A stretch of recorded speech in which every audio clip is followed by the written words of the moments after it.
Welcome back to luck 4466 channel. చూసారు కదండి, ఈరోజు అయితే పొద్దున్నే అయితే నేను చికెన్ అయితే రెడ్ చికెన్ చేశాను. ఇదైతే చాలా చాలా బాగుంటుంది అనమాట. దీనికి కాంబినేషన్ వచ్చేసి చికెన్ బిర్యానీ చేశాను. పొద్దున్నే అంతా అయిపోయిందనమాట. మా ఆయన అయితే సరే వేడిగా ఉంది కదా బిర్యానీ, నేను ఇప్పుడు తినేసి మళ్ళీ బాక్స్ ఆఫీస్కి తీసుకెళ్తానన్నారు. అందుకని తనకు పెట్టానమాట.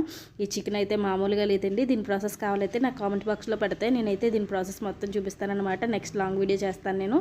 అది మీ ఇంట్రెస్ట్ బట్టి చేద్దాం అనుకున్నాను. ఇదైతే చాలా సింపుల్ అండి. ఉల్లిపాయలు లేకుండా, పచ్చిమిరపకాయలు లేకుండా చాలా ఈజీగా చేసేయచ్చు. టమాటాలు కూడా లేకుండా చేసింది అనమాట. చాలా ఈజీగా ఉంటుంది, చాలా టేస్టీగా ఉంటుంది. ఇప్పుడైతే నేను బిర్యానీ చూపిస్తాను చూడండి. మా ఆయనకైతే పెట్టేశాను, వేడివేడిగా ఉంది కదా, అయినా సరే ఆఫీస్ టైం అయిపోతుందని చెప్పేసి గబగబా అలా తినేస్తున్నారనమాట. నెక్స్ట్ వీడియో ఏంటో అనేది ఇందులో పెడతాను. నెక్స్ట్ వీడియోలో అయితే ఇదిగోండి, చూసారా మా ఊరు సంత అనమాట. ఇదంతా ఇక్కడ అన్నీ దొరుకుతాయండి. ఇదైతే నెక్స్ట్ వీడియోలో వస్తుంది. నా ఛానల్ అయితే సబ్స్క్రైబ్ చేయండి. దీనికి సంబంధించిన ఫుల్ వీడియో ఉంటుందన్నమాట.